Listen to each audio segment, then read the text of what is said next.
लोकशाहीर अण्णाभाऊ साठे जयंतीनिमित्ताने भद्रकाली पोलीस ठाण्यात मंडळाच्या पदाधिकाऱ्यांची बैठक संपन्न झाली। गुन्हे दाखल करा परंतु डीजे वाजवण्यास परवानगी द्या अशी मागणी बैठकीत उपस्थित सर्व मंडळाच्या तर्फे सुभाष शेजवळ यांनी केली। अशा सूचना पोलीस अधिकाऱ्यांकडून बैठकीत करण्यात आल्या। 1 ऑगस्ट रोजी लोकशाहीर अण्णाभाऊ साठे जयंती साजरी केली जाणार आहे। या निमित्ताने जुने नाशिक ते अण्णाभाऊ साठे स्मारकापर्यंत पारंपरिक मार्गावरून मिरवणूक काढण्यात येणार आहे। त्यानिमित्ताने मिरवणुकीत सहभागी होणाऱ्या मंडळाची बैठक भद्रकाली पोलीस ठाणे येथे संपन्न झाली। मिरवणुकीत डीजेचा वापर करू नये अशा सूचना वरिष्ठ पोलीस निरीक्षक राकेश चौधरी यांनी केल्या। त्याबाबत सुभाष शेजवळ यांनी उपस्थित सर्व मंडळातर्फे पोलीस अधिकाऱ्यांसमोर सूचना मांडताना सांगितले, भलेही गुन्हे दाखल करा परंतु जयंतीच्या दिवशी डीजे वाजविण्यास परवानगी द्या। इतरही पदाधिकाऱ्यांनी डीजेला परवानगी देण्याची मागणी केली।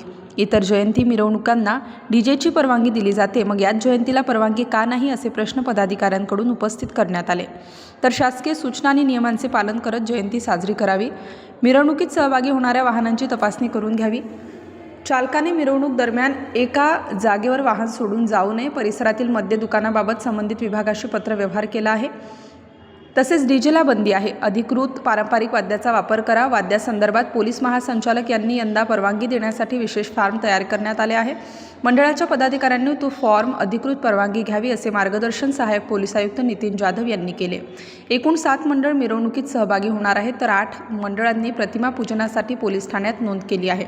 यावेळी वरिष्ठ पोलीस निरीक्षक राकेश चौधरी, पोलीस निरीक्षक मनोहर कारंडे, अशोक शर्माळे, अग्निशामक विभागाचे अधिकारी किशोर पाटील, लोकशाहीर अण्णाभाऊ साठे जयंती उत्सव समिती अध्यक्ष संतोष आहेर, उपाध्यक्ष सचिन नेटारे, विश्वास कांबळे, सागर दाते, रोहित वाघमारे, संदीप डहाके, सुभाष शेजवळ, हितेश कांबळे, अजय भोंगळ आदी उपस्थित होते। स्टार न्यूजसाठी मोहसिन पठाण, नाशिक।